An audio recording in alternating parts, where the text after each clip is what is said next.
Séminaire sur la mise en conformité des données à caractère personnel. Le cabinet groupe DPSE forme les cadres des secteurs de la banque et de l'assurance. Les violences basées sur le genre au cœur d'une rencontre initiée par l'ONG Alliance Côte d'Ivoire. Les détails dans ce journal. Bienvenue à toutes et à tous. Le groupe DPSE, cabinet spécialisé dans la protection des données à caractère personnel, a organisé récemment à Abidjan un séminaire de formation. Cette séance de travail a réuni une quinzaine de cadres de banques et du domaine de l'assurance. Elle a porté sur la mise en conformité des données à caractère personnel pour parler des obligations légales et outils de cette mise en conformité. Le compte-rendu de Pierre Tebeu. La démarche de mise en conformité est une boîte à outils qu'il faut savoir appréhender, traduire au niveau opérationnel et mettre en œuvre. Pendant ces 2 jours de séminaire, il a été question pour les formateurs de passer en revue les obligations légales des entreprises liées à la problématique des données à caractère personnel, mais aussi des outils de conformité.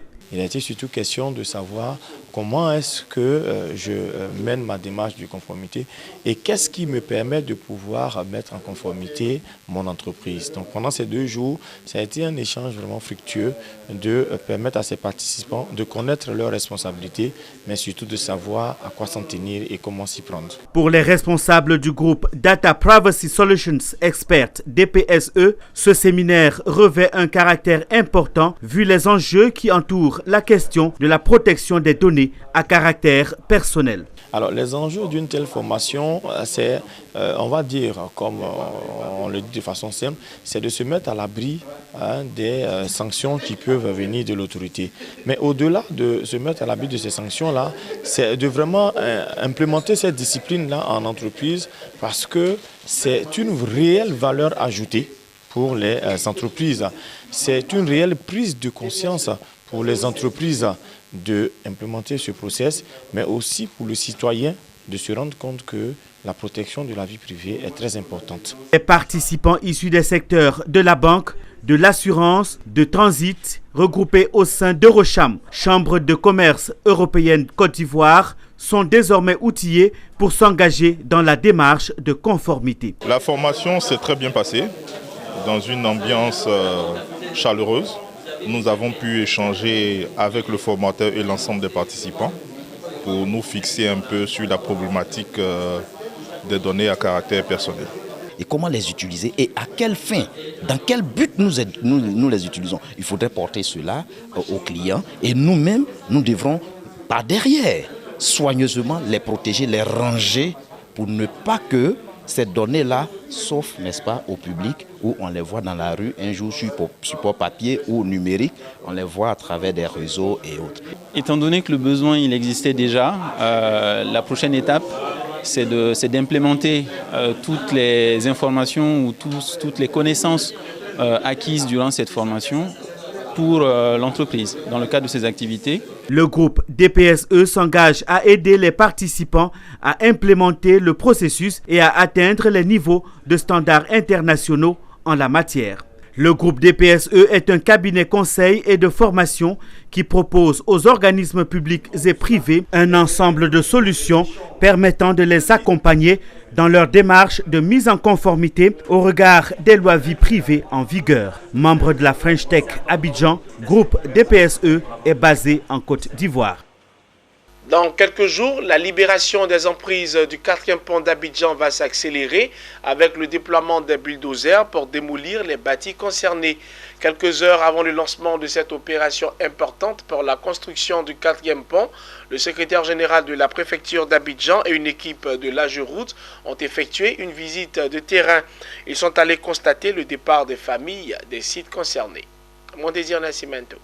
André Martin Kakou, secrétaire général de la préfecture d'Abidjan par ailleurs, président de la cellule d'exécution du PAR, entendait plan d'action de réinstallation des personnes affectées par le PTUA, projet de transport humain d'Abidjan, en visite à Yopougon Nouveau Quartier Garage.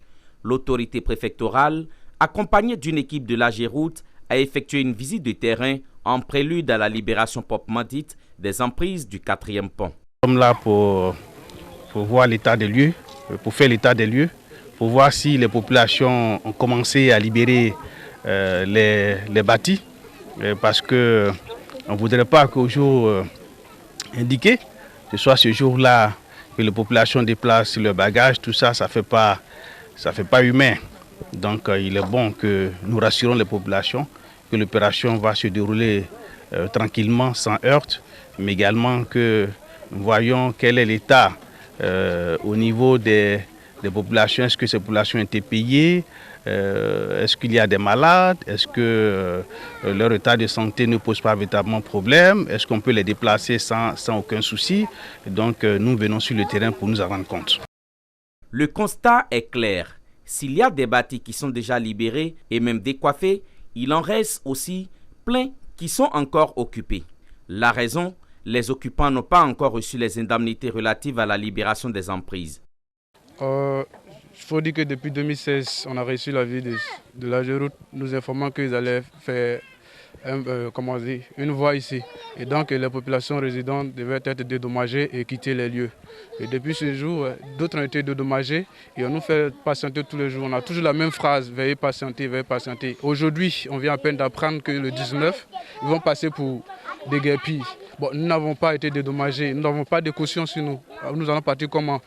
Et j'entends souvent dire que allez-y, après on va vous envoyer l'argent. Bon, nous sommes sur place, vous n'avez pas donné l'argent. Et maintenant que nous allons partir, vous allez nous suivre avec l'argent? Pour cette question posée, André Martin Kakou, président de la cellule d'exécution du PAR, rassure. C'est vrai que vous avez constaté avec moi que quelques personnes ont commencé à se plaindre du fait qu'elles n'ont pas encore reçu l'indemnisation. Nous avons rassuré ces personnes impactées pour leur dire que tout le monde sera pris en compte. À partir du moment où vous avez signé le procès verbal de négociation avec la cellule d'exécution, vous avez signé le certificat de compensation, il n'y a pas de raison que vous ne soyez pas indemnisé. Le 4e pont d'Abidjan répond à un besoin d'accompagnement du développement urbain de la ville d'Abidjan. Il permettra de renforcer sa compétitivité économique et offrira une meilleure mobilité aux citadins. Dans le cadre de sa réponse communautaire aux besoins des populations en matière de santé et de développement, l'ONG Alliance Côte d'Ivoire a organisé une table ronde en présence du corps préfectoral, administratif et coutumier.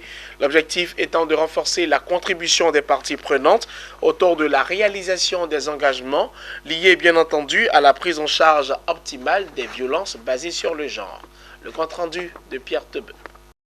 Depuis février 2019, Alliance Côte d'Ivoire conduit dans la région du Sud Komoué, avec l'appui de l'Union européenne, un projet de lutte contre les violences basées sur le genre, de promotion de la santé sexuelle et reproductive sur les aspects genre. D'après les chiffres enregistrés par Alliance Côte d'Ivoire depuis sa création, les cas de viol signalés ont baissé dans le Sud Komoué, mais il faut poursuivre la sensibilisation auprès des populations. En 2020, nous avons eu 34 cas de viol sur 138 cas de façon globale de violence basée sur le genre.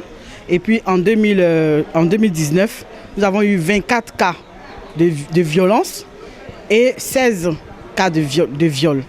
Pour vous dire que ça, c'est des chiffres qui sont documentés. C'est-à-dire c'est ceux qui sont venus, qui ont eu le courage de venir au centre social ou à l'hôpital. À mi-parcours du projet Mikan-Midje, qui veut dire « J'exprime ma voix », les besoins et les contraintes des populations ne sont pas suffisamment pris en compte dans les politiques et stratégies de développement local pour une prise en charge optimale. Donc nous sommes venus ici pour dire que des activités ont été menées, mais pour ce que nous observons, il reste encore, il y a encore des faiblesses au niveau des mécanismes de prise en charge. À cet atelier, nous voulons plaider auprès du corps médical, auprès du ministère de la Santé, auprès de l'ordre des médecins, pour qu'on arrive, n'est-ce pas, à la gratuité du certificat médical, n'est-ce pas, dans les cas de violence basée sur le genre. Des plaidoyers que les autorités entendent soutenir pour une lutte commune contre les violences basées sur le genre. Donc il s'agira de voir au cours de cette table comment on peut repartir de plus belle pour que nous puissions éradiquer, n'est-ce pas, ces fléaux que constituent, n'est-ce pas, les violences basées sur le genre. Les autorités coutumières et traditionnelles sont également mobilisées pour la lutte. La femme même qui a été agressée, blessée, Quand le comité intervient et qu'on envoie à l'hôpital et qu'on vient envoyer la police, c'est elle-même qui dit pardon. Ne mettez pas mon mari en prison. Pardon. Ne mettez pas mon mari en prison. Qu'est-ce que nous allons faire? Violence basée sur les gens, les communautés font ça de manière souvent à travers les villes et ils vont dans les maisons très souvent parce qu'il y a des cas, on règle ça avant que ça n'arrive au niveau des autorités. Les organisateurs font un réel espoir quant à l'issue de cette rencontre. Alliance Côte d'Ivoire est une ONG qui œuvre pour une réponse communautaire durable aux besoins des populations en matière de santé et de développement. Elle a pour mission, entre autres, de promouvoir le genre dans le sud Comoé. Après des mois d'investigation dans la ville de Tia-Salé sur comment se transmet le paludisme, le Centre suisse de recherche scientifique de Côte d'Ivoire a récemment présenté ses résultats. Il s'agissait d'établir le lien entre les conditions climatiques ainsi qu'environnementales et la transmission du paludisme dans la zone sud de la Côte d'Ivoire.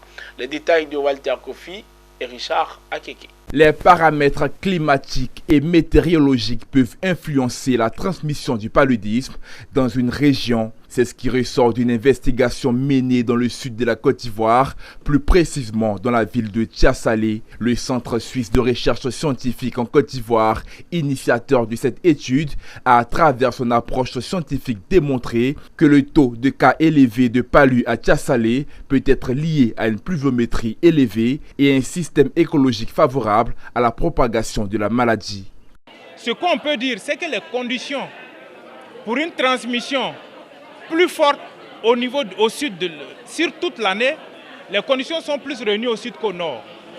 Au nord, ce qu'on a observé, c'est qu'à la période sèche, où on a moins de flaques d'eau, où on a moins de gîtes larvaires, évidemment, la transmission baisse et donc la prévalence et l'incidence de la maladie baissent. Mais au sud, on a des conditions favorables à la transmission de la maladie sur toute l'année quasiment. Comme je vous le disais tantôt, à Tia-Salé, de février, fin février jusqu'à décembre, vous avez des pluies. Les résultats de ce projet ont aussi permis aux scientifiques de développer des systèmes d'alerte précoces afin de prévoir les périodes à haut risque d'infection paludéenne dans le sud de la Côte d'Ivoire et ainsi faire des recommandations. Vu qu'il n'y a pas de vaccin, je pense que faut que, premier point, avec la mairie, voilà pourquoi on a associé la mairie, il faut que le milieu soit véritablement assaini. Ça, c'est le premier point. Le deuxième point, on ne peut pas, puisque les populations vivent beaucoup de la riziculture et autres, on ne peut pas leur dire de ne pas pratiquer la riziculture. Donc, ce qu'il faut faire, il faut encourager les gens surtout à dormir sous moustiquaire. Parce que ça a été démontré dans plusieurs pays, et même ici en Côte d'Ivoire, que la moustiquaire, quand elle est utilisée par la majorité de la communauté, il y a une protection communautaire qui s'est faite. Le corps médical de la ville de Tia-Salé, heureuse de bénéficier de l'expertise du centre suisse, s'est engagé à procéder à des campagnes de sensibilisation à l'endroit des populations dans le cadre de la lutte contre le paludisme. Un des premiers résultats qu'on a vu, c'est qu'il y a une partie de la population qui ne savait même pas ce qui provoquait le paludisme. Donc nous voyons que nous allons devoir communiquer sur cette frange, avec cette frange de la population. Parce qu'il faudrait d'abord qu'on sache ce qui provoque le palu pour qu'on puisse se protéger. Et puis, quand on sait ce qui provoque le palu, ça va nous permettre aussi de pouvoir, par exemple, détruire les larves. Parce qu'il y a des gens qui ont des flaques d'eau autour de chez eux, ils ne savent pas que ça permet d'augmenter les moustiques. La rencontre s'est terminée par des dons en matériel sanitaire aux écoles de la ville de Tia-Salé et une remise de prix aux plus petits pour leur contribution à la lutte contre la maladie par des poésies et des dessins. Ce journal prend ainsi fin. Merci de nous avoir suivis. Les programmes se poursuivent sur Business 24 Africa.